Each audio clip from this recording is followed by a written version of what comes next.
Hi. Hello. How are you doing today? I'm doing all right. I'm so glad to hear that. You want to know how I'm doing? Yeah. I was just thinking how much we here at 8PR have a documented appreciation for time loops, right? Time loop fiction in general. Are we gonna play Steins Gate? Oh, well, you know what? We just might play Steins Gate. Luke B in our Discord posted about this Twine game called Stay, which seemed really interesting to me, and I thought we'd give it a try. We're probably not going to get like a golden ending or anything. That doesn't seem how the game but we're going to play through this for a while and see how far we get. All right. And I think we'll have a good time with it. So first thing we're going to do is wake up. Morning light slants in through the window of your second floor dormitory, lighting up your stacks of books, your grandmother's quilt, and the tousled curls of your roommate. They're laying silently in bed, eyes open, staring at the ceiling like maybe it's got a secret to give up. Hey, you all right? Do you want to be main character? Sure. Hey, you all right, Joe? Do you want to narrate since the narration seems to come from the main character? I can be the narrator if you want. Yeah, Vivian narration hours. It's time. Joe turns to look at you and doesn't quite muster a smile. Big day, they say. Yep. Joe pushes himself up to sitting, swinging their skinny legs down and grimacing at them. God, I'm scrawny. They shoot you a glance as they stand up. You decide on which track you're going for? Today's the day. Today's the day? Today's the day. Today is the day. Today's the day! All right, what's our track? Let's see, we got magic. So we can either learn magic and get a sword and a horse, or history. What do you think? What sounds good to you, Vivian? Magic. You wanted to learn magic? I love magic, but I don't know if I can handle all the academics required. Says Joe, their tone dry as salt. Shocking. Okay. Is that what you want to go? Okay. They throw on a smock you're pretty sure is from their dirty laundry and head out of the room.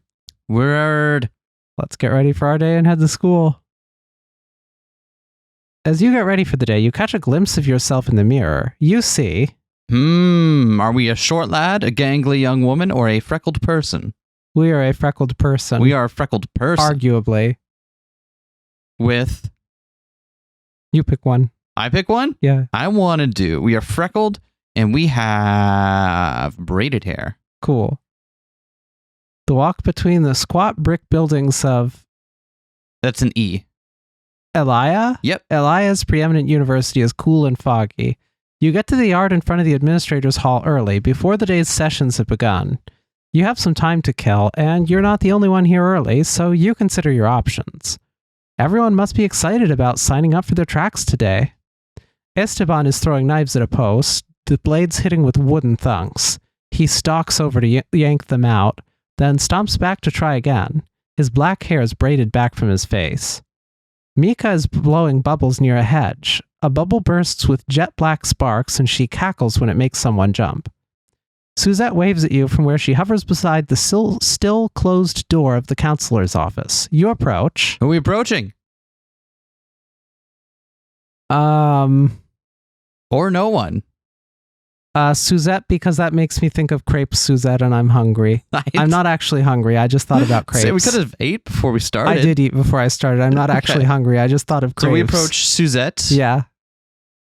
Who has stopped waving but is still looking at you hopefully. Are you excited? She says as you get nearer, flipping her ponytail over one shoulder. I am so excited. She continues, not pausing for you to answer. Did you get the cookies I baked you? I made a batch for every floor, but... Here, she leans closer to you like it's a secret. I burned the third floors a little. Don't tell them. I'm a little excited, I admit. Oh, me too. I've got my plan all laid out. I've been reviewing it with Miss Bianchi all year. History track, emphasis in relic use, and then an internship with the archives. On my way to join the academic society before I'm 25. Gonna change the world? She beams at you. That's the hope. Suzette Higgins. The counselor, Ms. Bianchi, calls from the steps, interrupting you. Suzette hops to her feet, ponytail bouncing. That's me, coming. I know it's you, child. Ms. Bianchi says, waving her inside with a sigh. You've been attending this school for the last year. You wait. They call you in one by one to discuss which track you plan to dedicate yourself to at the university.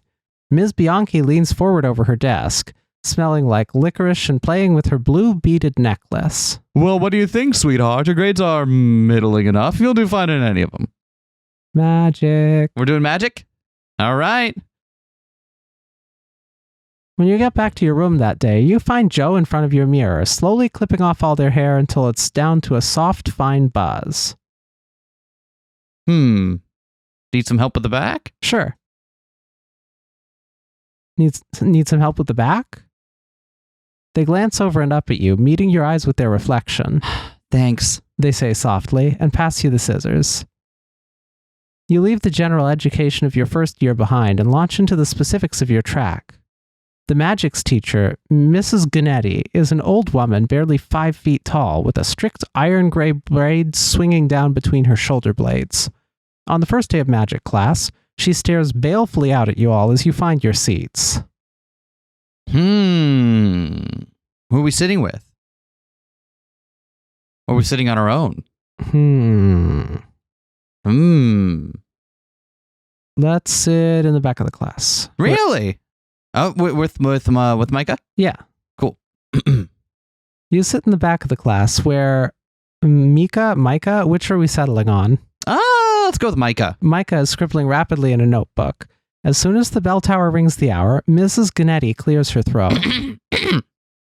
What is magic? She says. You see Suzette's arm shoot up, quivering into the air, but Mrs. Gannett ignores her and continues. Magic is a culmination, a combining of things. First, you need the power itself. Ms. Gannett says.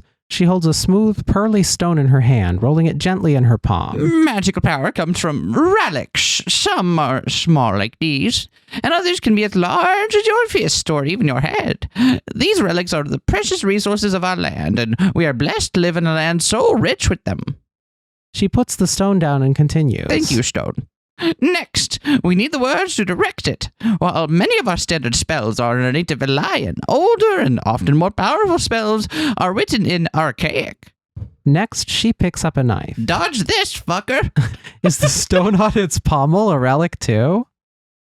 She stabs the fleshy part of her hand. The class gasps, watching blood drip down her arm as she intones, What I hold I offer up, stone for strength, life, fire for life, ice for transformation. Take what is here and make it your own. Heal. The wound in her hand starts to glow, then close up easily. First year's always surprised by that one. Ms. Gannett lets out a soft exhale, and you wonder if maybe you've misjudged her sanity somewhere along the line. She even has Micah's attention at this point. There is the relic, Ms. Gannett says. There is the word. And then there is your will and your focus. Combined, this is magic. The 3 years of higher education pass by far quicker than you would expect. Whatever the hour, dawn or midnight, Micah drags you up to her dorm room to show you each of her latest experiments. Suzette enlists your help with studying, though you're not sure how much help it is. You do try to make her laugh at least once a session, though. It's good for her. You room with Joe all 3 years, and their old shyness is replaced by taciturnity and sarcasm. Their history textbooks are replaced by tactics manuals and weapons kits. When you chose your major in magic, they swapped to combat. Graduation day comes quick, with a job lined up for you at the local magic shop. You wake up that morning in your school dorm. It's nearly summer now, and the heat sinks heavy and muffling through the brick walls. The school president and Ms. Bianchi both give speeches. You like Ms. Bianchi's better. She talks about opportunities and possibilities for change. I really do love opportunities, don't you? They line you up in your weird starchy robes and march you through the city. From balconies and flat rooftops, folks throw pansies and daisies down on your heads for friendship, peace, and new growth. A daisy lands in Suzette's hair. You start the rest of your life. Mr. Pent's magic shop is not what you expected. Not musty shelves of relics and shaping ingredients or acrid back rooms where you whittle at rock and mutter. His whole shop is a breath of fresh air, a lungful with its big windows and wide tables and open shelves. You're surrounded by magic items, pebble-sized relics, trinkets, and ingredients. Relics are the source of magic, but it's what you shape and combine the bare stone with that creates the spell. Though there's also a lot more talking to the general populace than you expected, you think, as you ring up another customer. After your first day at work, Mr. Pent takes you out for drinks. Specifically, he laughs and buys you a glass of pear juice because he thinks you're young. A few weeks into your tenure there, Suzette comes in, juggling packages. Why do I do it this way? It's so much harder. I almost said Suzette jungles in.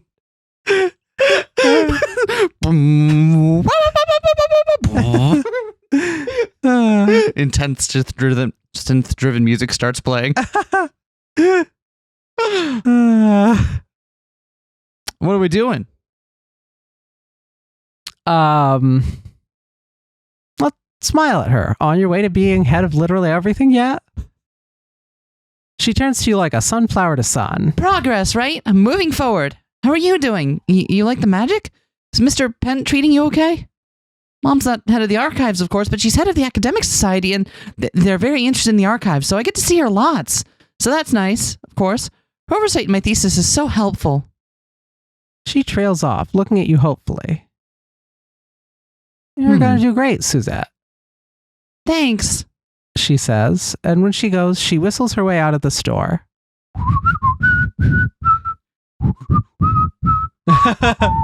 You brew potions, chop ingredients, bag them up, process relics, ring up purchases, and craft spells. You get to know Miss Furiel with the arthritis and the tiny yapping terrier very well. You trade quips with the exotic materials supplier who has a cute little mustache and spends too much time out on the road. The next day, Micah breezes into the shop, hands empty, eyes wide.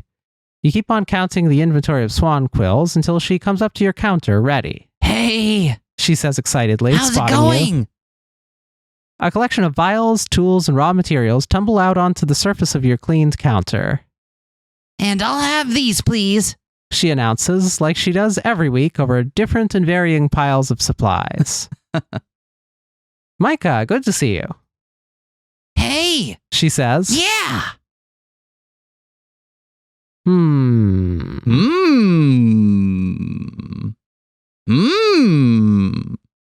I want to do mystical experiments. I'm off at 6 today. You want to grab some fried fish by that shop down by the river, then experiment with your bubble spell off the buyer's pier?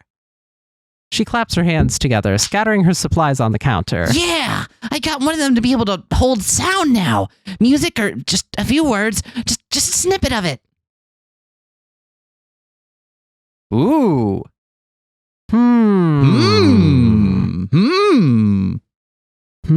I didn't tell you this was a romance game, did I? You didn't. It is? It is. Then it's a date? You say tentatively. We don't have to. It's an option. Then it's a date? Is it? Micah says. Don't get me wrong. Fried fish, experimental magic, and you sounds like a very nice date to me, but sometimes people just use that as a non-romantic colloquialism, so I wanted to check in. Sure, why not? It's a date. I will brush my hair. She tells you firmly. Micah reaches out for her bundled packages, gives you a cheery wave, and heads for the door. Just takes forever to brush my hair, you know? Who did I give this voice to originally? I forget. I like it though, so we're sticking with it. It's a good date. Micah gets grease from the fried fish all over the knees of her trousers. You hurl little globes of light, magic, and music out over the still waters of the river. You tell her about your favorite customers, and she tells you about her research on relic stone quality, how she finds the stones from the Bates vein are better for raw power, but suck for shaping. Your days at the magic shop become a constant cycle of inventory, purchases, and customers. You get to know their problems, squabbles, and hopes, and you find you like it. After you've passed your second winter there, an invitation arrives for a state ball at the mayor's residence. You ask Mr. Pent for the time off. Micah meant to come with you, but Something exploded in an interesting way, so she's busy for the night. Explosions are just so cool. Bakuretsu, bakuretsu, la la la. Bakaretsu, bakaretsu, la la la. Let's go hang out with Micah. You spend the first hour going through each of her new spell supplies, and the second hour going through how to make each of them explode in the most satisfying ways. It's a pretty great date night. I mean, I like explosions. I think they're pretty neat. Is that the ultimate magic? Is that the only school of spellcraft suitable for you? I don't need any other kinds of magic. Not when you can learn explosion magic.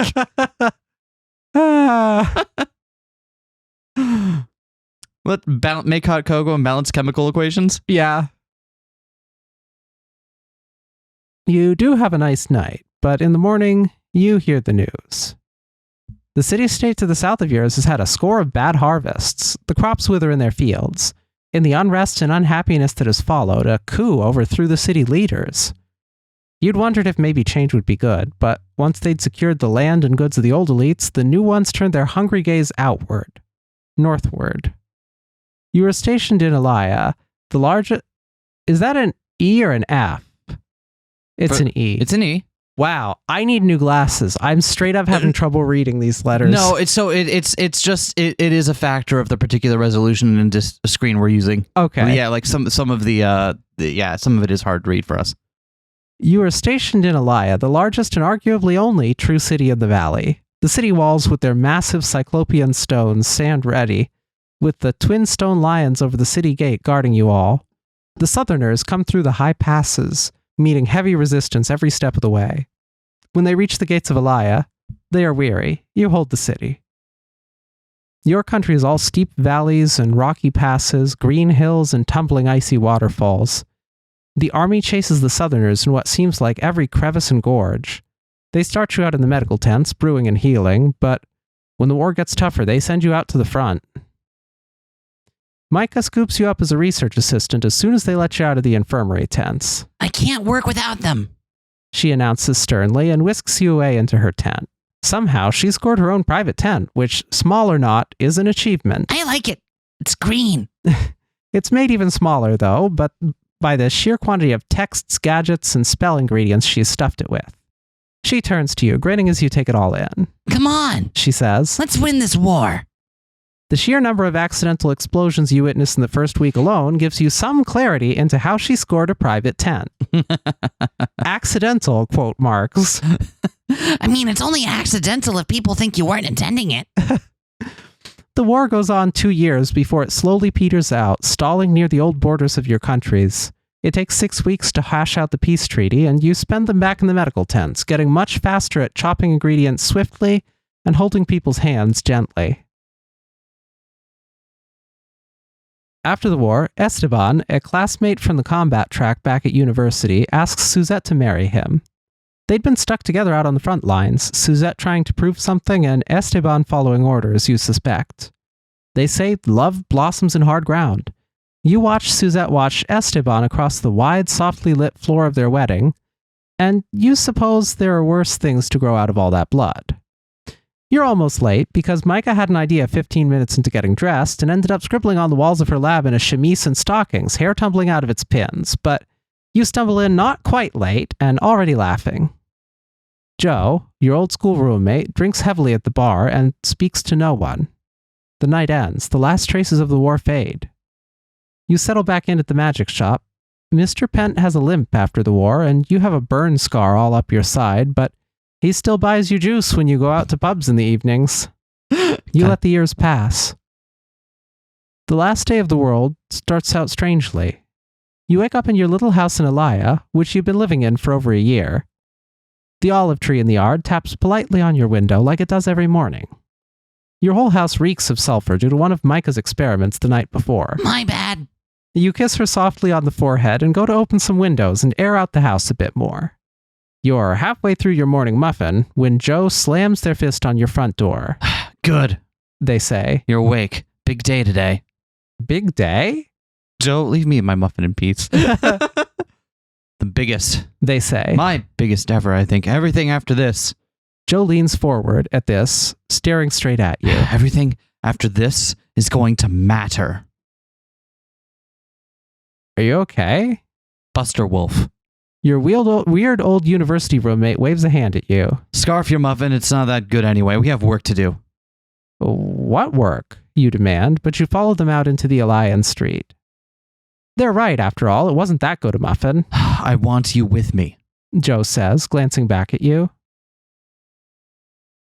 Okay. Why not? Why not? Oh, sure, why? We barely talked in 2 years. We've barely talked since school. Joe looks pained. Not this time. They say. I had to make other investments. You're not going to be here when it's all over, so I thought... When what's all over? It's a long story. Joe drags you down a side street you don't recognize. So tell it to me. Don't we have the time? Joe whirls back to face you, a flush high in their cheeks, a look on their face that stops your feet in its tracks. Yes. They say, looking so sad about it they might cry. And no. Joe, are you okay? You shake your head. You don't seem... They grab your wrist and pull you forward, their fingers a tight vice. We don't have time right now, but we will, or you will. I just won't be there to answer your questions, I think. The dust of Elias stirs under your feet, and they pull you further into the city center. Joe's face is set and determined. They say, but right now, we need to divert the comets, or you won't remember anything I tell you anyway. The what? It's what Micah calls it. Joe says, pulling out a key and unlocking a door you don't recognize. Here, get in here. They usher you into the dark stairwell and prod you until you're rushing up the stairs. From the burn in your thighs, this must be one of the tallest towers in the city. And whatever it is, we have to stop it? Or everyone will die. Joe says. It's happened before. It'll happen again. Before, like 1,000 years ago, this happened and you read about it? Something like that. Joe says, grim. You stumble through the door at the top of the stairs into a perfectly round room lit by the daylight twinkling through its windows. This tower has an array that helps amplify the spell. Joe says. It took me a few cycles to figure that out. They fumble into their pocket, drawing out an iridescent stone. The sunlight glints off its surface, blue and green, pink and yellow. Joe turns to you, the reflected light of the stone staining their face the color of old bruises. Joe, what is going on? In 2 minutes, a comet crashes down from the sky and hits just outside the city. Well, let's let them continue. You let them continue, biting your tongue. Joe takes a short breath. I don't know if everything dies, but a lot of us do. You do. I do. They heft the stone, throwing light up over their cheeks, their brow, the stone walls around you. This can stop it. How do you know all this? It's not my first time saving the world. They say. This part I've done. It's been getting to here and then getting everything else in line. They turn to you and you can see their eyes are almost bloodshot. Lichen grows on the ridges of this forgotten tower. The gem in their hands is throwing shadows on the floor, on their face. They lift their chin and look away from you, out the windows at the sky. It's coming. You think you can see a light burning its way across the blue. Hold your breath. Put your hand on the stone. I don't know what to do here. Let's touch the stone. You reach out and put your hand over theirs on the stone. Joe swallows, glancing at you. The light in the sky is ablaze now. Their hands tighten on the gem, their knuckles paling. Hold on, they say, and then they shout a word. The word is so loud, so powerful, and so ancient you can barely make it out. The sound of it hollers in your ears. The gem in their hands blasts outwards, shaking your bones. You clutch at their wrist, their waist, trying to stay upright and through it until finally it stops. You lift your head. Joe is holding on to both your hands. The burnt, shattered husk of the gem hits the ground between you with a thud. Acrid smoke drifts up from it and sets you to coughing. It's over. They say, softly, into the space between the two of you. At least for me. The gem sits blackened at your feet, but something else is forming in Joe's hands. They catch their breath and don't step back from you, pressing their forehead against yours. It's a small and jagged rock that's forming in their open palms, glowing softly, getting brighter as it appears. It's time, says Joe. Time for what? Time for me to stay. They say. They pull back a little and meet your eyes, fierce, exhausted, and more earnest than you've seen them in years. I think you might be able to do better than I did. They say, and it's a challenge. It's a hope. I've stopped this comet so many times. The stone in their hands is shining, so white it hurts your eyes. I've tried fixing everything else, and I've decided I can live with this. The war, the land dying, and could never find out what was causing that. Everything I solved and everything I couldn't. I'm tired. They say, and they look so old in that moment you're taken aback, struck down, shaky in the chest. Be careful. They say. Don't rush. You have the time, all the time in the world. Just watch out for Suzette. Joe reaches out and drops the stone into your hands. Everything goes a blinding, burning white. 1. Wake up. All right. You wake up gasping. Morning light slants in through the window of your second-floor dormitory, lighting up your stacks of books, your grandmother's quilts, and the tousled curls of your roommate. What's up? They're still fast asleep and snoring. What's up? Joe, wake the fuck up. What the hell? Is this our old dorm room? They startle awake. Oh, what? Are we late? They look nothing like the scowling, tired person who just stopped a world-ending calamity and then shoved a stone into your hands. God, they're so small. What's going on? Are you okay? Joe asks. You look down at your hands and the stone's still lying there, gray and innocent. What the hell is happening? Why are we 20 again? There was a war, marriages, years. You said it was a comet. What? Joe says. A comma? As long as we're going full drop everything panic attack, why not? Yeah, I was 33. What the hell is happening? You're like having a mental breakdown or something? I can go get Miss Bianchi. They stare at you anxious. You'd never realized they had a constant forehead wrinkle, even at 19, but they definitely had. It's not there now. Punctuation can be really scary. They offer, gently. Punctuation can be scary. I mean, I got into a bad argument with a semicolon once. Yeah, fair. It's just... Who are you? Why are you so soft and small? And I'm going to get Miss Bianchi. Don't get Miss Bianchi. I'm fine. Well, you're certainly something. You look down at the stone in your hands. It is warm to the touch, like a little ember burning on your palm. As you watch, it vanishes. Get ready for your day. As you get ready for the day, you catch sight of yourself in the mirror. You see an individual with braids. Correction, a young person, barely 20 years old. This kid has fought no wars, lost no friends, has never woken up aching on cold mornings. You barely recognize yourself.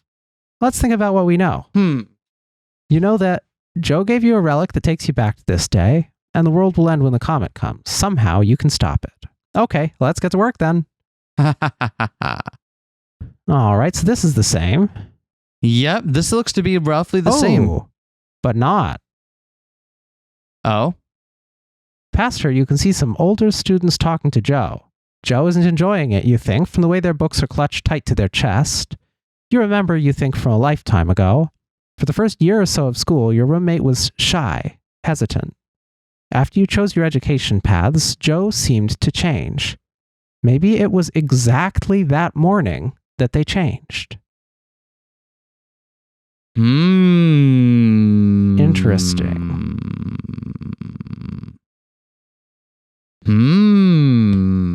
We don't know anything about Esteban. We don't know anything about Esteban. Yeah, I kind of want to go meet Esteban. You approach Esteban, who's yanking his knives out of the wooden post again. Got a grudge against that pole? He shifts a glance your way as he palms a knife. Just one against sitting still. I get you. Feel like I'm going to shake out of my skin sometimes. Yeah. He hesitates. You want to throw one? It's nice. Rhythmic. Hell yeah, knife prank starting now. When the knife hits the wood with a solid thunk, you find yourself agreeing. Suzette Higgins? Ms. Bianchi calls from the steps, interrupting you. The administration building towers above her, brick and ivy clad. Suzette hops to her feet, ponytail bouncing. That's me. I'm coming. I know it's you, child. Ms. Bianchi says, waving her inside with a sigh. You've been attending the school for the last year. I call you in one by one to discuss which track you plan to dedicate yourself to at the university. This is the same. Mm-hmm. What do you think, sweetheart? How about combat? You want to do combat? Let's try combat. Combat! You leave the general education of your first year behind and launch into the specifics of your track. You sweat and curse your way through your combat classes, figuring out how to make your body move and fight like you want it to. You're not sure you care for the drill sergeant who heads the combat classes, but you quite like the nurse who patches up students who come out of lessons less than victorious. It's your second week of combat classes, and you're looking like you're holding a cloth sack of ice to your knee. The ice comes out of a little bespelled bucket in the corner. No treks up mountain for ice in Elia. Esteban helped you off the field. You look around at the other beds. A blonde kid sulks, sipping tea. A girl tugs her hair into two braided pigtails as though just for something to do. A pale lad with a buzzed head sleeps in the last cot. You wonder about the war still to come. How many of these kids survive it? The 3 years of higher education pass by exactly as quickly as you expected. On the most boring days, Esteban taps your shoulder, and you two climb up to the roof to toss pebbles into the nearby river. Graduation day comes quick, with a job lined up for you at a small outpost guarding a dam in a neighboring valley. You wake up that morning in your school dorm, ready to move on to the next part of your life. The birds sing outside the window. Fuck the graduation ceremony. Fuck school, fuck the man. Fuck you. Yeah, we have to. Your feet crunch on the gravel as the pair of you head out to one of the We were doing the hop bit, right? Yeah. Okay, cool. Your feet crunch on the gravel as the pair of you head out to one of the lesser used docks. You listen to the slap of the river on the old wood and metal. Excited to move on to the next stage of our lives? You ask as you reach the end of the dock. Esteban stops at the end of the dock and tips his head back, squinting at the overcast sky. My father was a soldier, and his, so it's not really a new stage, you know? For you it is, isn't it? You're not your father or his. I want to smoke. You want to smoke? Sure, why the fuck not? We're time looping, so it's not like I have to worry about the lung damage. You stand in silence for a second. He says, I hate ceremonies. They feel like lies. Anything you don't hate? He snorts and sits down at the end of the dock, letting his legs hang over the side. If you could be anywhere, where would you be? Yeah, asks you. After the end of the world. You're weird. You know that? Hey, I answered. It's your turn. Fine, whatever. He takes a drag of the cigarette. The water laps at the dock. Back on the farm out behind the white barn at dusk. Colors. The colors. He's not even looking at you. He's watching the water. They're just right. That time of day. Never could quite capture it. You're an artist? He shrugs. Not really. My uncle brought me some paints, and Dad, well, so long as I wasn't too obvious about it. Did you like it, painting? He thumps his heel gently against the wood of the dock, a quiet rhythm. I did, he said. I miss it. I'm sorry. Why be sorry? Nothing I can do, not anything I can do about it. There is. Yes, there is. You hop to your feet. Let's go rustle up some supplies. You're kidding. he says, staring up at you. I'm really, really not. Esteban looks up at you, something a little like laughter, a little like confusion in his eyes. Okay. He says, Okay. and hops to his feet. You almost get caught sneaking into one of the back rooms at school, but it's worth it for the way he smiles with green paint smeared on his nose. You start the rest of your life. You spend 3 weeks in training camp before they ship you off to your post at Fiore Dam. It's a small outpost near the dam in the neighboring valley to the capital. The giant stones of the dam are old and gray, first built 1,000 years ago. The carvings on the stone at the very top of the dam are in the old archaic language. This is your bunkmate, Olasani. The supervisor tells you, waving toward a young woman who quickly rises with stiff professionalism. Nice to meet you. You too, She says, her voice softer than you expected. She can show you around the place. The supervisor continues, turning on his heel and heading back for the barracks. Later, going for a smoke break. Smoke rises from its chimney, smelling like wood and roasting chestnuts. A chill breeze gusts off the still water. You turn back to Asani. Show me around? All right, this way. Her boots thud heavily on the stone of the dam, her strides long and even. That's not going to work. Well, whatever. Now it's a skeleton crew up here generally. 6 junior sentries shifted in pairs. Supervisor, 3 seniors. Daylight is broken into 2 shifts and night into 2. They'll play cards for the shorter shifts in high winter and high summer. If you're any good at bluffing. 3 meals a day, monthly post service, and the latrines are over there, downwind. Are you any good at bluffing? Play me a hand sometime and find out. She says. She shows you the rest of the encampment. Not much, just a couple buildings up here in the mountains, wind-swept most afternoons, and slow and foggy most mornings. You'll get used to the fog, the way it creeps in, obscures and folds. You'll miss it when you're faced with clearer mornings later on. There's the barracks, the latrine, and then 2 storehouses. One for tack, linens, food, warded up against hungry local wildlife, and the other a stockpile of weapons, both magical and mundane. You can feel the wards thrumming like the strongest spells you'd watch Mr. Pentcraft in the shop. They're meant not to defend, but to enclose. What's in there? You ask Osani. Those are some hefty wards. Explosives, She says. but not all for us. It's storage from the local mining crew. They're blasting a new quarry to the south. That night, in the small barracks room you share, you lie awake, staring up at the darkness. The wooden walls creak around you, settling in the night.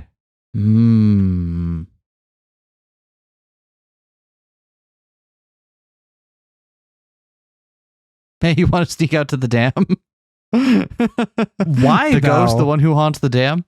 So, what do we get from... Either the ghost or the game of cards. Yeah? Yeah. The storage from the local mining crew. They're blasting a new quarry to the south. I wonder if that has something to do with why the south winds up revolting against the north. Maybe. Hmm. Let's tell ghost stories. Hey, have you heard about the ghost, the one who haunts the dam? Nonsense stories. What fun are stories if they're not a little nonsense? Huh. Even in the dark, you feel like you can see her witheringly dubious stare. Want to tell her the story? Sure. You tell her the story. As far back as people can remember, these 2 valleys have been twins. 2 long terraced corridors of rock, one smothered in apple trees and the other in olives. So, they named one city for the color of its apple blossoms and the other for the silver shine of the leaves of its olive trees. This valley, the one we are in, was the City of Blossoms. And once upon a time, this is where the ghost comes in. Oh, goody. She says. There was a witch in these parts, you continue. She was greedy or angry or something, one of those bad feelings that eats you up, and it ate her up until she turned dark and roiling. They say she turned the whole city to darkness. She ate it up and she sank her dark rooms down into the soil. They tried to kill her with magic and with swords and with fire. She sent their magic back at them. She rusted their swords in their hands. When the fire touched her, she only laughed. They could not defeat her, and they could not destroy her, but they had to stop her from eating the whole world. So they called their magicians together, their finest crafters and builders and creators.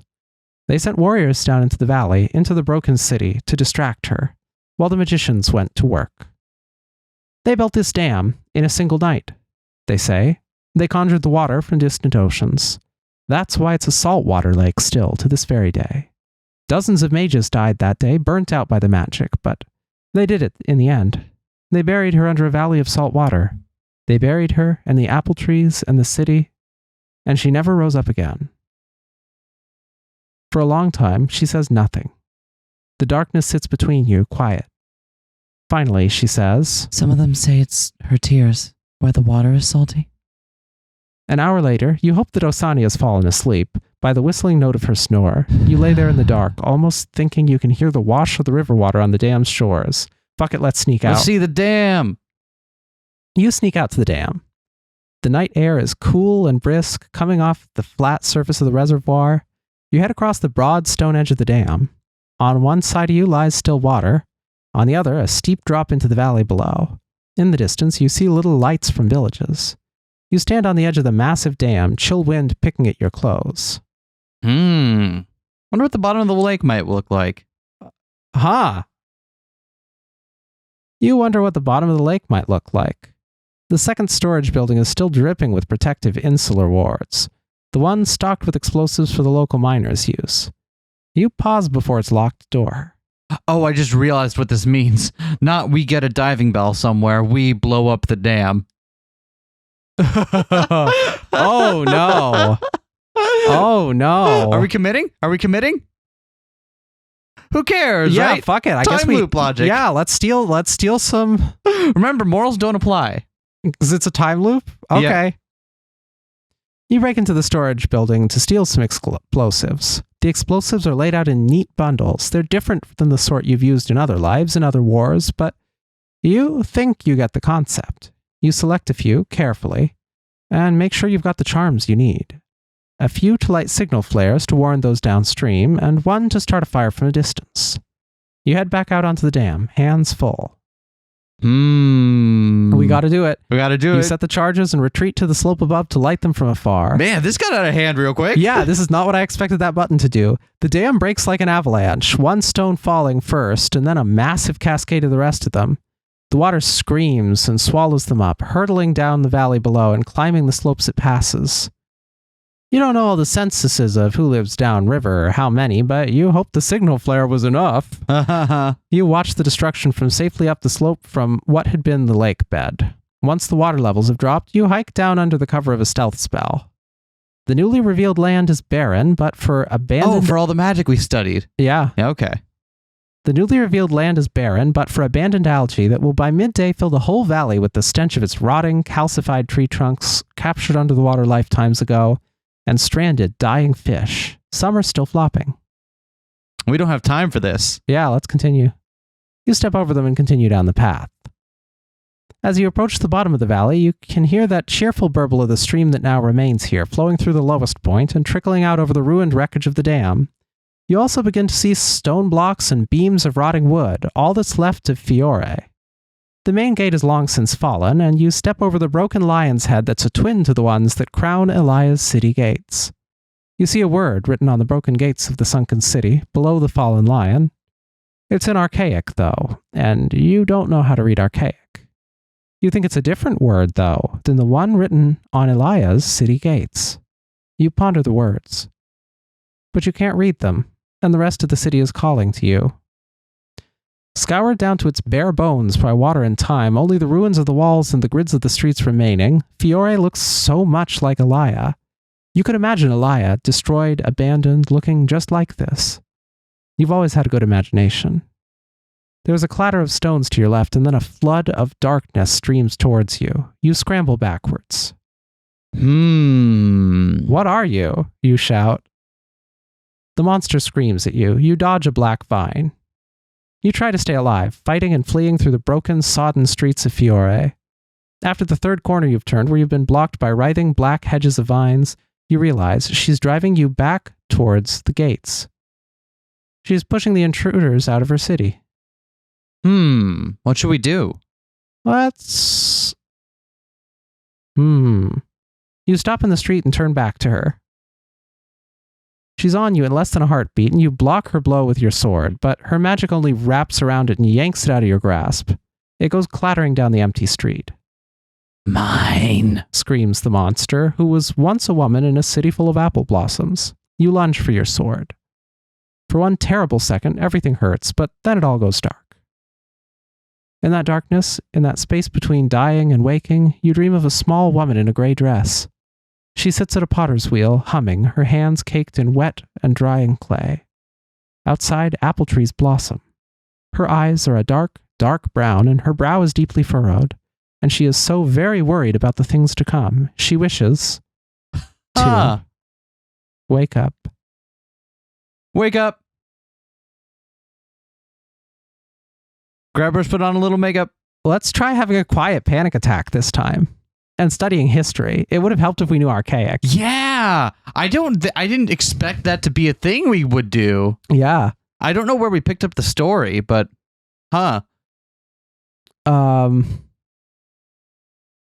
You sit and have a quiet panic attack. You stare at Joe's sleeping head, trying to stop yourself from gasping.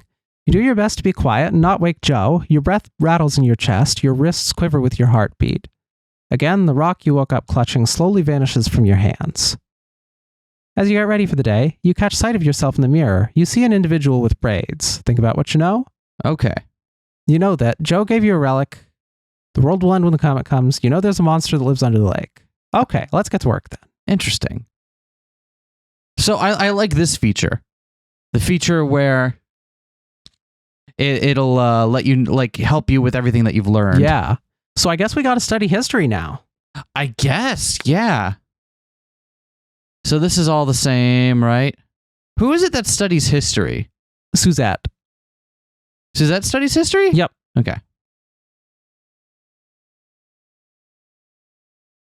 Are you excited? I'm a little excited. Let's see. We are a little excited. Gonna change the world? That's the hope. All right, let's pick history. History. You leave the general education of your first year behind and launch into the specifics of your track. Your first track-specific class is a survey of field research and physical anthropology, the study of your past through people's objects and remains.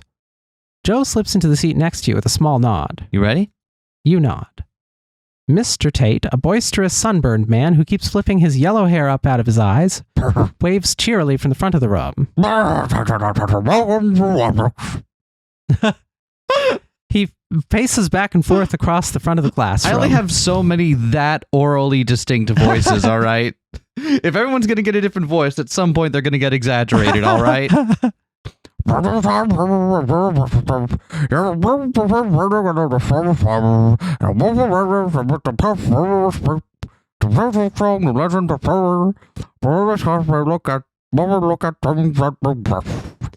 He goes on to talk about pottery, I will not do clothing, that voice for the entire time. houses and their foundations, knives and bones. Let's take notes. Yeah, we take notes. Near the end of the class, Joe raises their hand and waits for Mr. Tate to call on them. What about relics? Mr. Tate says, bouncing up onto the balls of his feet. Sorry, I am no longer chewing on anything. Relics. Stones dug from the earth and shaped to a purpose.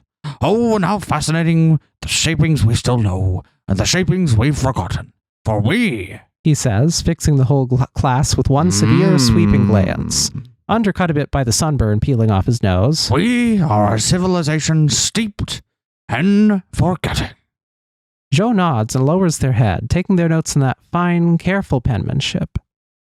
The 3 years of higher education pass by exactly as quickly as you expected.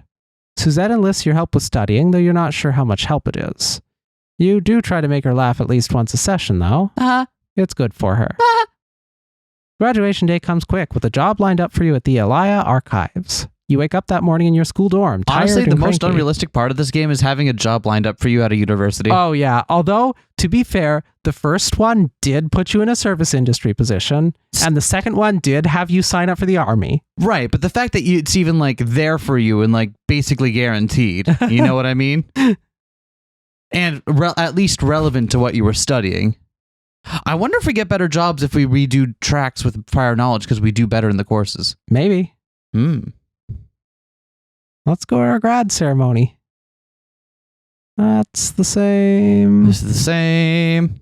Wait, it's not quite the same. The flowers are crushed underfoot of the graduates, sending up a heavy, sweet scent. When you pass under the city gates, as part of the grand procession of graduates, you pause. You notice that, like in the broken city of Fiore, under the water, there is a word in archaic written there. The old letters are carved under the 2 stone lions that guard the city. You don't think this word is the same as the one in the drowned city. You start the rest of your life. How do we learn archaic? Your first assignment at the archives is to sort the entries from their newest collection, document fragments uncovered from the site of a magical battle. The battle had such a pileup of magic that a stasis spell was accidentally triggered, freezing the fragments in time, so even now, the documents survive. The only damage to the documents are the kind you get when in an area where so many spells have collided, they've inadvertently created a stasis spell. Odds are, in that kind of situation, the spells also collided such that they inadvertently created some fires, explosions, vacuums, freezing voids, and other magic less prone to the preservation of ancient documentation. At the little Carrel? I don't know what this on word one is. side of you, Suzette chews on her pencil, poring over old recipes for spells. She came in with a dissertation already in mind and sold to the archivist, something to do with diction? You haven't asked. At the Carrel on the other side, Joe carefully applies pliers, brush, and picks to some of the more physical pieces they picked up from the latest dig. How about we hear about Suzette's dissertation? Let's talk about Suzette's dissertation. I need a break. Suzette, tell me about your dissertation. Suzette pivots in her chair rapidly. Really? You mean it? Okay, I mean, I'm still gathering my data, but basically I'm trying to uncover old magic, stuff that's been lost over the centuries. We have fragments remaining, but we've lost the knowledge of how to piece them together or even just how to pronounce out the spell words. I want to find those lost possibilities and bring them back to us again. She pauses, hesitant, shooting you a sideways glance. Mom says it's not academic enough. Too practical. Something wrong with practicality? I don't know. You seem really excited about it, and I think it sounds interesting. You do? She asks, raising her eyes from where her fingers are twisting in her lap. I do. Or wait, why did you choose the history? Wait, I don't know what to ask. Yeah. Why don't we ask her? Yeah, why did you choose the history track? I mean, it's just a wonderful experience. I'm going to be published before I'm 22, and... Do you like it? She blinks at you. What do you mean, do I like it? I mean, do you enjoy it? Do you want to be here? Of course I do. She says, turning back towards her papers. I've always known I would end up here. She smiles wanly. Suzette, you can end up anywhere you want to. She looks up at you, eyes bright. You know, I started working on this project back in university. I found some amazing spells, and I'm working on reconstructing them. Oh, tell me about the spells. Mrs. Higgins chooses that moment to sweep into the room. Suzette nearly jumps out of her skin getting back into her seat. Sorry, Mom. After work, Suzette invites you and Joe to go out drinking. You grab your coat. Let's go. Suzette picks her way through an entire bowl of pine nuts and dried apricots while she giggles into her third mug of hard cider. Woo! Joe sips their cherry juice and smiles at her. Mr. Pent would be proud of the kid. I love all the little mental asides we have to people we haven't met in this time. Yeah, this is really well written. Also, the fact that on first playthrough, it keeps time skipping so much, and it's like, wow, this feels so weird. What's up with this pacing? And then the time loop hits, and you're like, oh, the pacing is perfect. You just didn't know it was perfect yet because you didn't hit the loop. It's so like I didn't look into this game much at all. I did a quick survey of it just to see, and I'm like, we will love this. Oh yeah, and I'm so glad. Thanks again, Luke B, for bringing this up. We're gonna keep running this. Why am I talking like this at the end of the episode? We're only like what, an hour into this? Yeah, we're still going. All right. Mr. Pent would be proud of the kid. Yep. You really needed some time off, huh? Joe says softly. Suzette points a finger at them, wobbly and grinning. She declares. Am networking. You pour her a glass of water. You're hydrating is what you are. She pouts at you but takes the glass. You're nice. Did you know? Suzette prods you. Nice and cute. You're cute too. Drink your water. You stay until the bar closes and then head out into the night, arms linked, singing a song you almost know the words to. Never gonna give you. I can't remember. Do you remember the words? No, I don't speak archaic. No one remembers the words to that song. I didn't mean for that to become the running joke in this episode, but here we are. After you've passed your second winter at the archives, an invitation arrives for a state ball at the mayor's residence. Ooh. You, Suzette, and Joe plan to go together. The ballroom is grander than anything you're used to. A band of musicians puts bows and fingers to their instruments, but it's clear the music is meant to be literal second fiddle to the mingling and mutual admirations of the milling crowd. Oh yeah. Wait, what is that? Was it Sadie that did that? The fucking Yeah, the background music. Yeah. Whatever it's called. Yeah. furniture music. Furniture music. Thank you. You reach out, feeling the spells like gossamer against your seeking thoughts. You think you recognize the work of Alabast, one of the regulars at the shop. Amazing smells waft up from the side table. Some little venison sausages are calling your name. Suzette is quickly swept off into the crowd by her mother, Help me. but Joe snags the sleeve of your outfit. Their curls tumble over their forehead, falling just above their eye line. They watch the gathered revelers sidelong. You mind staying with me a bit? I hate crowds. Sure thing. Joe sighs, leaning up against the chill wall and looking out across the ballroom. Not underattended, is it? You don't like people? You ask curiously. Ooh, we can be rude. Is that... Let's not be like them and just lean here in silence. Yeah. I love people. They admit. People are important, essential, and in many ways we're all we have against the bleak, black existential void. But oh my god, if people are not also exhausting. I'd forgotten how pithy you like to be. They smile slightly, not looking at you. Maybe you should listen to me more often then. And how smug, Smug is as smug does. Joe says. What do you say we grab some pastries from the buffet and sneak out into the gardens? Absolutely. But before you can get to the gardens, a brief flurry of noise alerts you before Suzette cannonballs into your side. Sorry. Oh, Sorry. she murmurs into your shoulder wetly. I am having a really shitty day. Do you have a moment? Let's go to the gardens. Joe, you mind? Come on, Suzette. Joe says. Let's get you out of this noise. Suzette nods and lets you two lead her out to the gardens. They smell sweet, and the moonlight tumbles down through the trees. What happened? Let's ask her what happened. Suzette sniffles and leans on you as you step out into the cool air of the garden. It's just some dumb stuff with Mom. She tells Joe. Her cheeks are red and blotchy. Sometimes it just feels like I don't have anywhere to run. She closes her eyes tightly. If I didn't have you and Joe here to run to. Your mom is pretty dumb. You don't let her get to. I feel like is not what she needs to hear.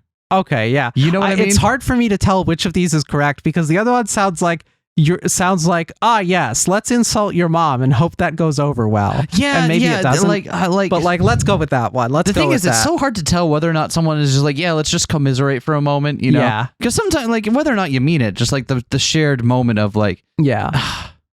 or maybe don't let her get to you. I just finally agreed on the other one. All right. You control the mouse. Your mom is pretty dumb. You agree. Joe shoots you a glance over Suzette's head, rolling their eyes. Okay, so Suzette wrinkles her nose at you. You can't just say that. She sighs. I try so hard, you know? I know.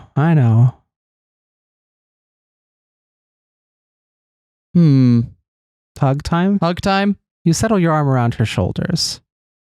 She leans into you, a bit of warmth in the cold night, looking up at you from under her eyelashes. Suddenly, there's a flurry of raised noises from inside the ballroom. Right. So something about what happens at this ball has something to do with the revolution from the South, right? You, Joe, and Suzette glance at each other, then head inside. Inside, the guests stand clamoring around an out-of-breath, dusty man in a soldier's uniform. Conversation bubbles and flies around the room. The Southerners have attacked one of our outposts. War has been declared. Generals Lyot, Synecdoche and Rossi are Wow. talking about what? First try.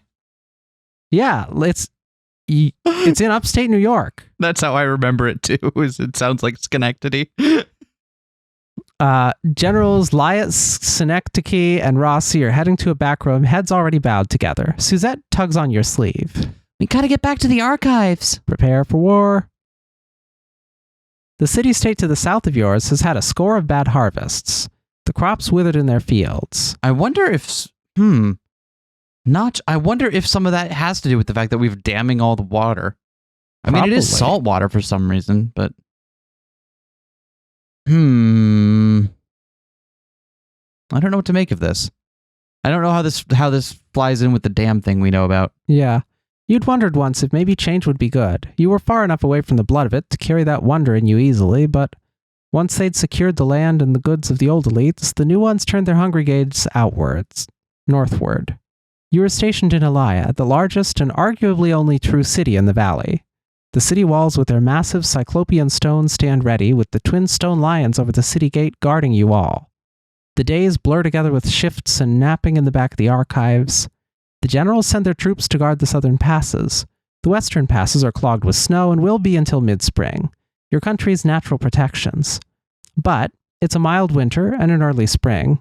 The snows melt, and before the troops can move through the valleys and over the brimming creek beds, the southerners have taken the west passes. Shit. This wasn't what happened last time you went to war. The invaders had met with heavy resistance in those passes. Joe must have warned your people about the passes opening early. Go to war. They come down from the western passes, meeting unprepared resistance along the way. When they reach the city, it is not prepared. Elia burns. They take the main gates quickly, even under the baleful stare of the protective stone lions. The other gates are smaller, merchants' gates, minor gates, and one by one, each of them is taken. The air is thick with the smoke of burning thatch and timber. You requisition carts and pile them high with grandmothers and chickens and sacks of grain. You bang on doors and point people to the remaining points of egress.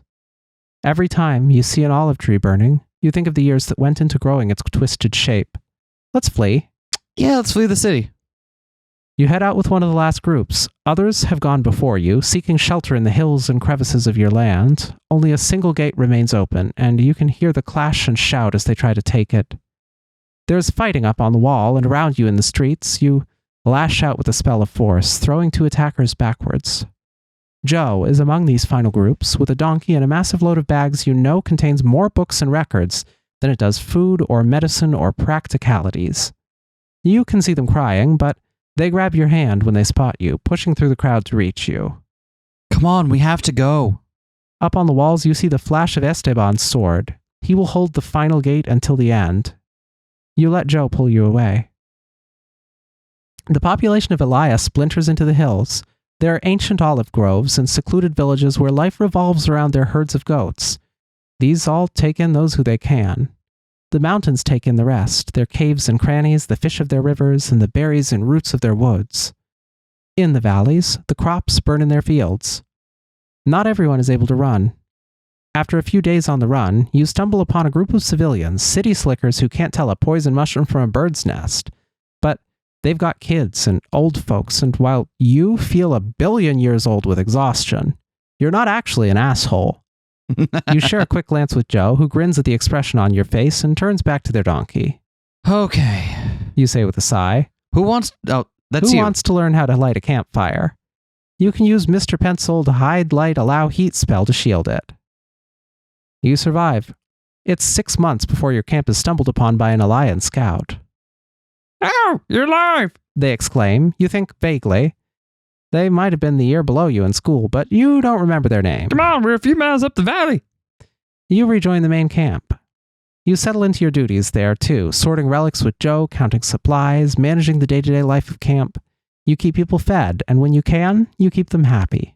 The war continues. Continue. You can hear Suzette before you even reach the door of the cook tent. I really hope that translates.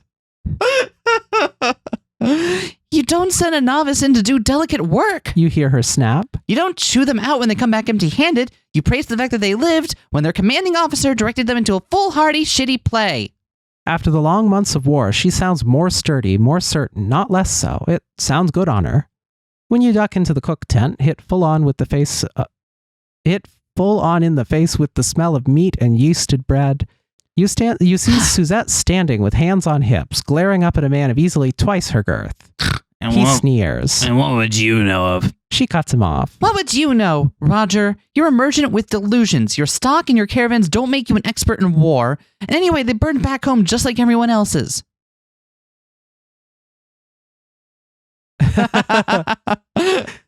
Well, we haven't seen Suzette in years. Why don't we say hi just to make sure? Oh, you'll make him cry, Suze. Well, I found Jerome lying crying behind the supplies tent, so fair is fair. You wave at Roger. Come on, get out of here. Your wife was saying something about a headache. Thanks. Suzette sighs as she watches Roger's retreating back. You were just coming from Helen's? No, Helen just always has a headache of some kind. Suzette shakes her head and sinks down next to you. God, I hate assholes. You pat her hand. I know. You live off the land for years, fighting skirmishes and keeping people as fed as you can. It's a long, slow climb until the generals decide you're strong enough to attempt retaking Elia. You've taken little valleys, villages, and passes over the years and held them. Your headquarters these days is a defensible gully near one of the high passes. Joe has been planting a garden. The general's plan relies on their intimate knowledge of Elian terrain and city streets, their understanding of the enemy's tactics, and the hoard of relics they've managed to obtain and weaponize. One in particular you recognize. A large, blue-green gem that a different Joe once used to save their world. They assign that gem to Suzette, who's been winning herself accolades in magical combat. She's got the raw strength to handle it without burning out, and the education to direct it. Prepare to retake the city. From outside the walls, prepping, repairing, and passing out relics with Joe, you watch Suzette take her first steps with the gem in hand. The word of power she uses to activate the gem tears out of her mouth and resounds in the open field. What's the word of power? I don't know. Fuck! You have been muted for 60 seconds. It reminds you of the strength of the word Joe used, stopping the comet, but you don't think it's the same one. You listen for the syllables of Suzette's word, trying to parse them and remember them. She's lit up, bright blue and white. When you look out at her, eyes watering, there's just a light there. Suzette sighs, striding forward through the blackened stalks of grass.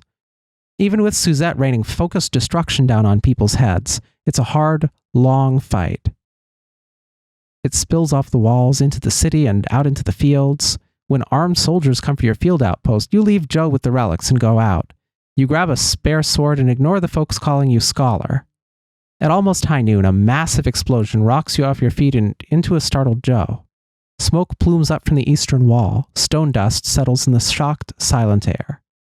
Later, they'll tell you that Micah died in that blast, along with a score of others, taking the wall. RIP! You take the city. There are losses, but Elia is yours once more. Like, she died doing what she loved most, exploding. It's suitable. Bakaretsu!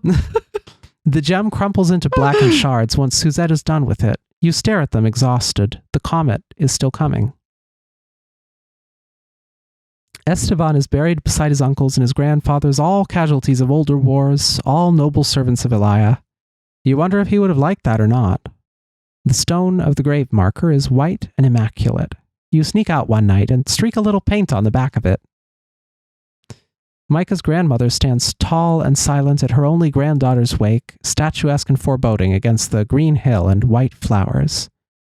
You approach her and say gently, "She was my friend." Micah's grandmother tilts her head back to look at the sky. Mine too. When you're done burying your dead, the living head back to Elia to begin the more physical rebuilding.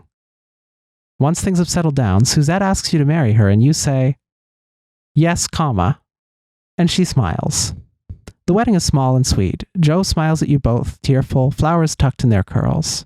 The night ends. The last traces of the war fade. You settle back in at the archives. After the drudgery of war, it's almost invigorating. After the terror of war, sometimes almost everything seems bland.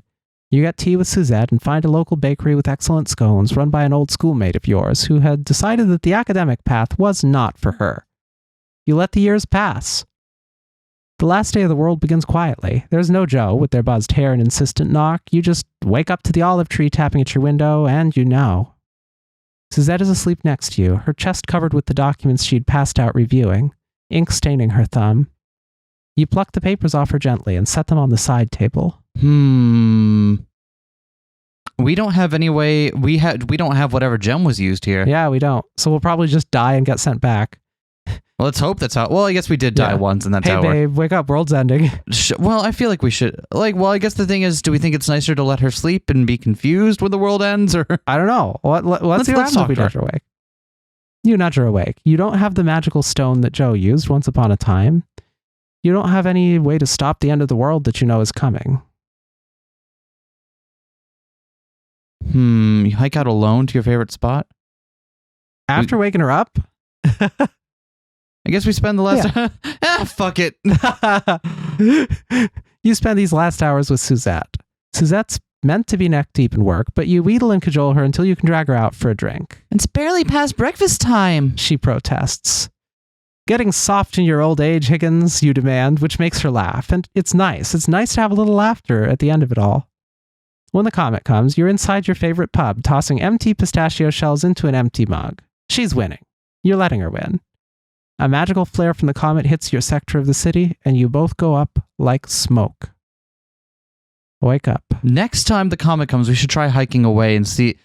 Okay. So if it is actually a comet, Yeah, maybe it's not. hiking away won't make a difference Yeah. because comet is like literally planet destroying tier, right? Yeah. However, if Joe is mistaken about what it is, it's not a comet but something else. Being able to hike away from the city might make a difference. Yeah. And it'll be interesting to whether or not that matters. Interesting that our options are narrowing here. I guess we're getting less and less panic attacky. Yeah. Let's stay in bed staring at the ceiling. You doze a bit, but finally drag yourself out of bed and down to the counselor's office. You arrive just in time to hear Ms. Bianchi call for Suzette. Oh, we skipped that. Oh, no. No. Oh, I understand now. Okay. Well, let's speed run. Let's That's speed me run. coming. What do we want to do? Well, I'll try magic again. I was going to say, yeah, because no matter what we do now, it's going to be something new, right? Yeah. I wonder if we get into a deeper study. Yeah, maybe we can learn archaic this way. Okay. Let's sit in the front of the class this time. We're Let's do hang out different. with Suzette again? Let's sit in the front of the class. We tried back last time. Now we'll try front. Is this the same?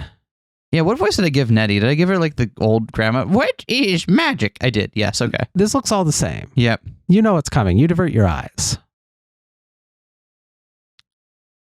What I hold, I offer up. Stone for strength, fire for life, ice for transformation. Take what is here and make it your own. Heal. Interesting. So we now have some options. The 3 years of higher education passed by. Okay. Yeah, that's the same.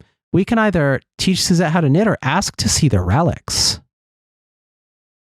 Let's see the relics. How'd you already know I'm working on it? She asks with a startled chuckle. You seemed like that type. She grins at you and graduation day comes quick with a job lined up for you at Mr. Pent's magic shop. Okay, so that's not how we'll end up working out. Okay. Oh, well. All right, well, it's still, Graduation. we learn. Yeah, that's the same. Yep. We start the rest of our life. Do you think you could teach me how to read archaic phonetically? You ask, thinking of an ancient word carved into the stone of a drowned city. Ooh, yeah, no matter what we do here. Archaic. Archaic? Yeah. He blinks. You're a curious one. Sure thing, we'll find the time. Wait, I thought I was Mr. Pent. Oh, yeah, you were. Wait, what was Mr. Pent's voice? I don't remember. It's fine. Whatever. You're a curious one. Sure, we'll find the time. Oh, let's ask about the relic, too. Do you know anything about an old, powerful relic that's blue, green, and pink, and the size of a big papaya? Mr. Pent blinks at you. That's specific. He sits back in his chair, considering the ceiling. Nothing that comes to mind, but my specialty has always been in spell work, and especially medical spell work, rather than the relics themselves. Medical spell work. So you studied at Friesd? Mr. Pent barks out a laugh. Priest, yes, I did. 6 years of my life. Ah, that little terrible cavernous monastery. The priests there are mostly sweethearts, mostly, and it's all good to dedicate yourself to the life of teaching and healing, but they ask you to wake before dawn. No hot water for washing. Gruel for supper. I nearly perished. He leans forward and adds with a wink. Give me a next time you knock, next time you get a cough, though. I can do wonders for a bad cough. He waves the bartender down to fill up your juice, and you both settle back into the night. You sip your juice, and you try to laugh at his jokes. A few weeks into your tenure there, Suzette comes in juggling packages. Ooh. Do we just heads down try to learn Archaic this time? I think we have to Let's try it. heads down trying Yeah. to learn our... I didn't realize this was going to be the choice, but... You ignore both her and your potion, squinting down at the books Mr. Pent lent you. You're trying to learn Archaic. Now you can sound out Archaic words phonetically. Ooh. Okay. Ooh. So this is the same. Hey! Hi! It's me! What are you working on? We said good to see you last time. Mm-hmm. Micah claps her hands together. All right. She says in a rush, leaning up against the counter toward So I'm you. trying to study the connection between the words and what makes them magic. Why do certain sounds and phonemes control and direct such power? I don't think they generate it. Generation is all in the ingredients, but somehow us saying a word, even when we don't know what it means, creates a particular focused effect. Like, why? What caused this? Any ideas yet? From what I can tell from my sources, this was a major question in time before the cleaving. When we lost Fiore? Oh, God. What I wouldn't do to see the Fiore. Micah says, eyes shining. The paper and all has been lost to the water, of course. God, what a travesty. But you know those carvings that are all over here in Alaya documenting the history of the city? And the trees and the archives? Yeah, I've seen them. Fiore was our sister city before they drowned it. It's at the bottom of the reservoir in the neighboring valley, and it's filled with carvings and etchings and describing the history of our magic. Alaya was never the city of history, of remembering, and Fiore was the city of creation, of magic. Why did they flood it? It sounds like they didn't even evacuate their libraries. Micah waves her hand. Oh, some life or death reason. What's interesting is how they did it. It was a massive effort of magical cooperation. A dozen powerful mages conjured water from leagues distant, and another dozen pulled out rock from the mountains, and they built the dam in one night. She fans herself gently. I wish I had their notes. There's some historical description of it, but it's spotty. Why is it spotty? She shrugs. Well, most of them died? Oh, shit. She pauses.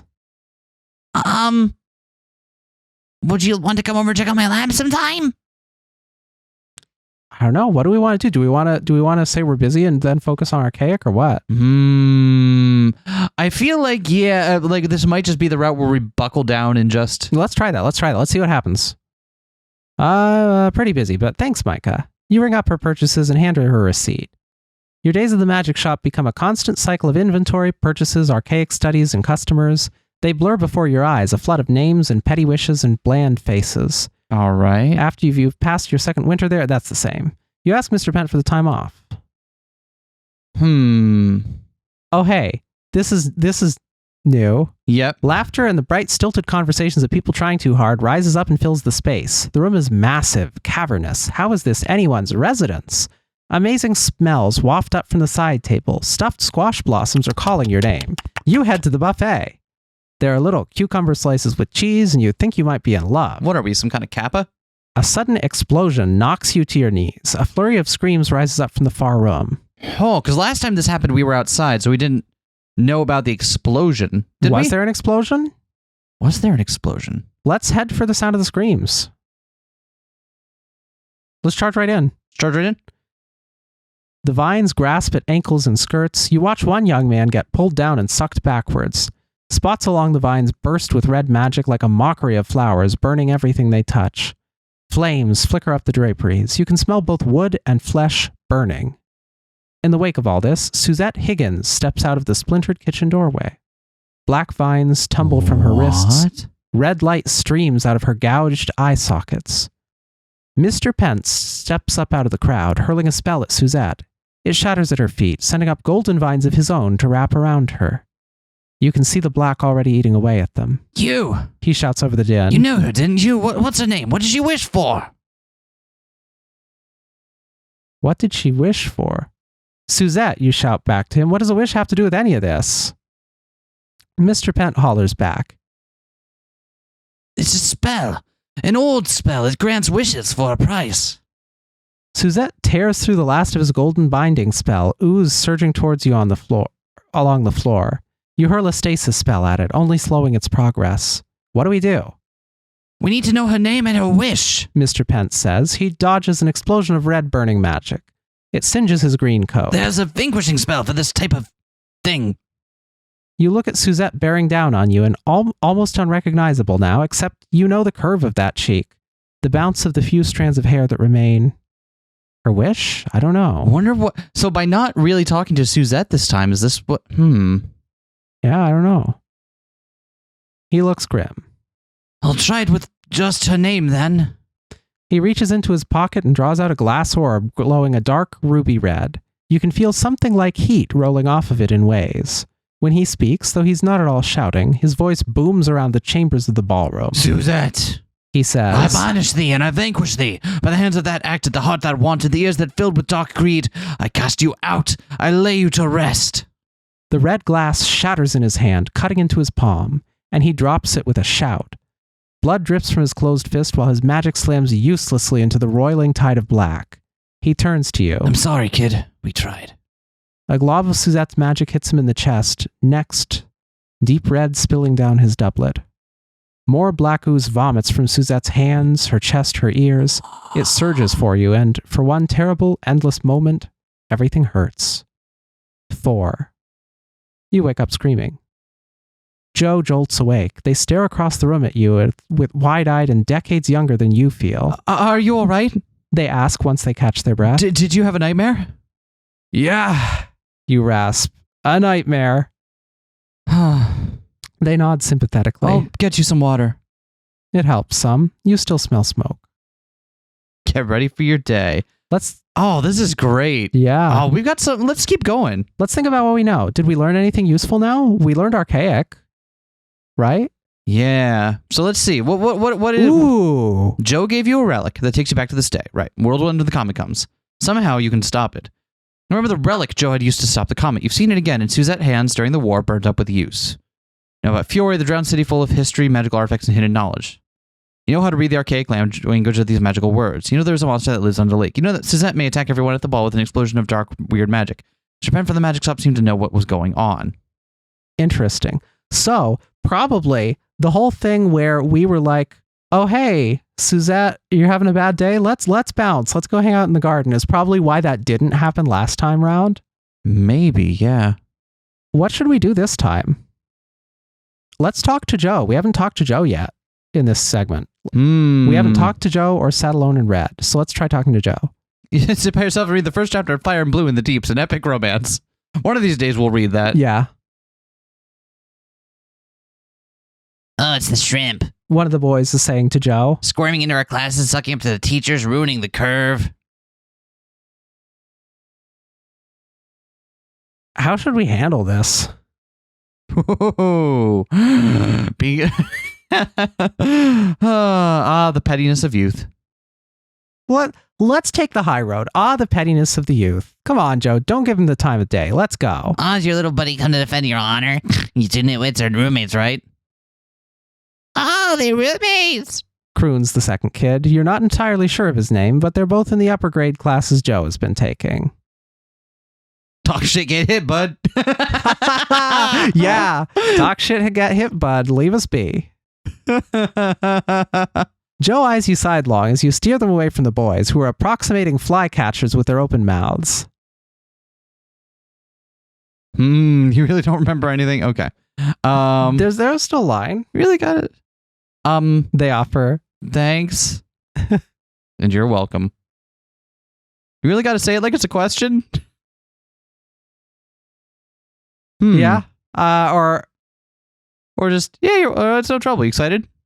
Yeah, sure. I feel like this might preclude us from learning anything else about what was going on here. Yeah. So, like, I think this might get him to talk a little more. Okay, let's try that. They look at their feet. I don't really like violence. Well, I didn't do any, did I? Oh, we're being sassy. Okay. See that, Higgins? That's the same. Yep. I didn't learn anything from that about those two kids. What are we studying this time? Should we try history again? We could try history again. We could also try combat and not blow up the dam. Yeah, let's not blow... or we could blow up the dam this time and learn what that actually says there. That's true, but we should see what happens if we don't blow it up. If we don't blow it up, right. Because Which we is what haven't happens seen on that. There's a whole path there that we haven't seen. Oh, because we fucking blew the thing up. Here we go. Here's something. You can borrow the relic real quick. Let's do that. You head up to Suzette's rooms. There's a magical relic there you'd rather she didn't bring to the ball. The lock is easy because she leaves her key under the mat. Her room is tidy with a yellow crocheted blanket laid out over her bed, but you're most interested in the pile of boxes near the foot of the bed. You settle down. You sprawl, reaching for the second pile of boxes. Wait, I thought I grabbed the first. Yeah, but it changed when we clicked it. It takes forever, but eventually you think you've found every reference to the wish fulfillment spell. You lean back onto the rug with a groan, then roll over and head back out into the hall. Next, you're going to take all these out to the docks and then burn them. Are you late for class? Absolutely. Do you care? Well, maybe you didn't hear, but the world is going to end. You leave the general education of your first year behind and launch into the specifics of your track. Huh. I feel like I clicked something different there, but... No, you clicked something and then it changed. That's what happened. Okay. Let's see if anything's different here. Here's something a little different. It's your second week of combat classes and you're holding a cloth sack of ice to your knee. You avoided the blow this time that landed you here in a different lifetime, but apparently it was just destined, as you got a bad hit to the knee in the next fight anyway. I see. All right, let's see what's next. The girl tugs... Okay. Yep. If we go to the ceremony, we'll see the word on on Fiore's walls. Let's go it. Let's do it. Yeah. Okay. On Fiore's walls? Sorry. Our city. Elias What's our walls. city? Here we go. When you pass under the city gates, and as part of the grand procession of graduates, you pause. You notice that, like in the broken city of Fiore, under the water, there's a word in archaic written there. The old letters are carved under the 2 stone lions that guard the city. You don't think this word is the same as the one in the drowned city. As you sound out the word, working off your basic knowledge of archaic, you realize it's the same magical word that Suzette uses during the war, the one that means destroy. You wonder. You start the rest of your life.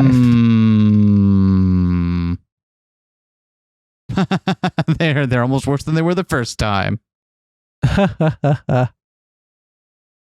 Oh, here we go. Here, the giant stones of the dam are old and gray, first built 1,000 years ago. The carvings on the stone at the very top of the dam read, "To hold back the darkness." That's new. That's new. Okay. So we're not blowing it up this time, despite the fact that we did all the work to read this.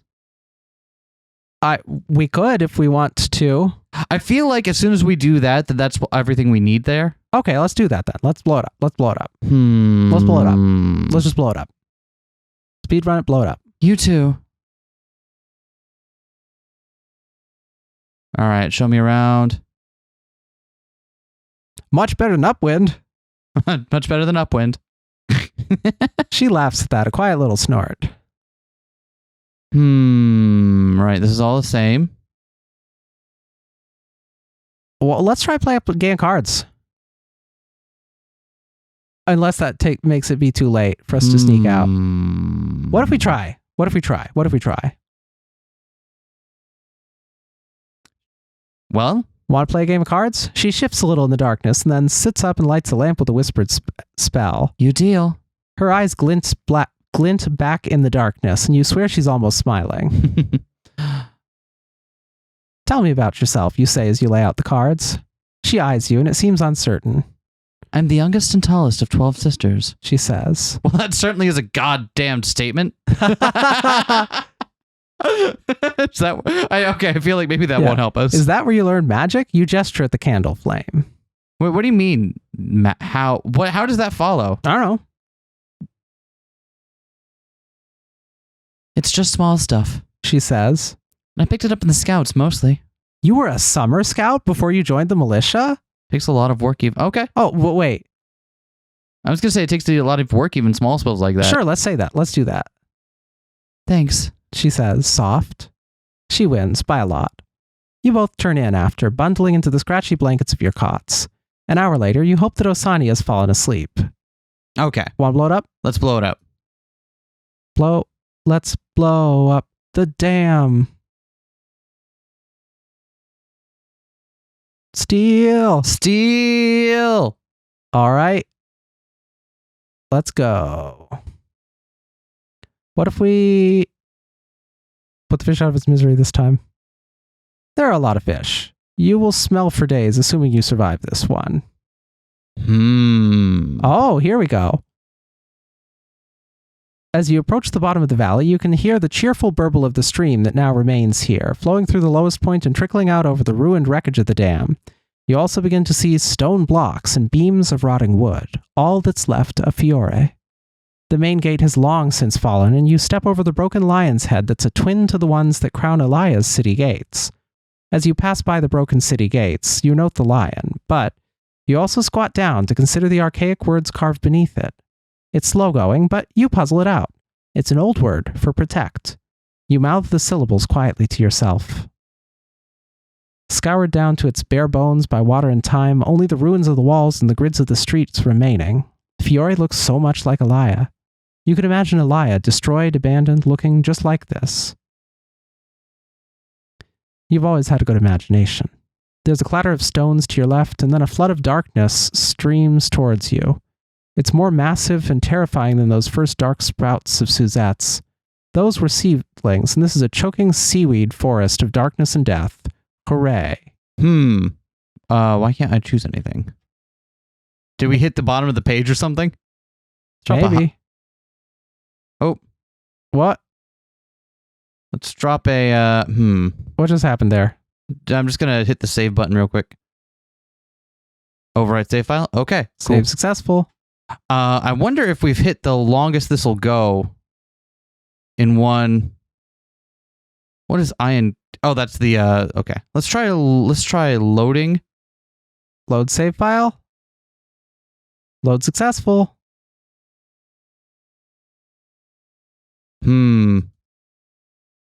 Interesting. Oh no, did we?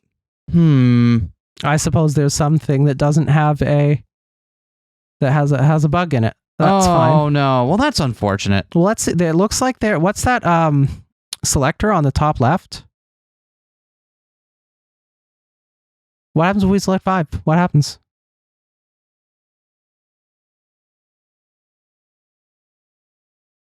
Oh, that's save slots. That's save slots. Okay. What if we click restart? Okay, let's try clicking restart. That's going to be putting us all the way back to the beginning. Let's see what happens. Let's click wake up. Let's. Are you all right, Joe? Big day. Yep. Yeah, it looks like a restart. Yeah, it's all bad. That's unfortunate. Okay. Well, I mean, that's whatever. That's bound to happen. As someone who has done a lot in Twine, I know it still happens. But hopefully, this has whetted your appetite for this game. Hopefully, you yourself are now interested in playing this game, and you should go because it's free. We're playing it online on itch right now. You could just go there and play it if you want. And you should. And you should. I think I'm gonna find some way to finish playing a run of this. Maybe I'll stream it sometime or something. Yeah, I want to see what happens. Yeah. But I think this will have to do it for the episode. All right. Yeah, do the YouTube things, go play this game for yourself, and let us know what you did.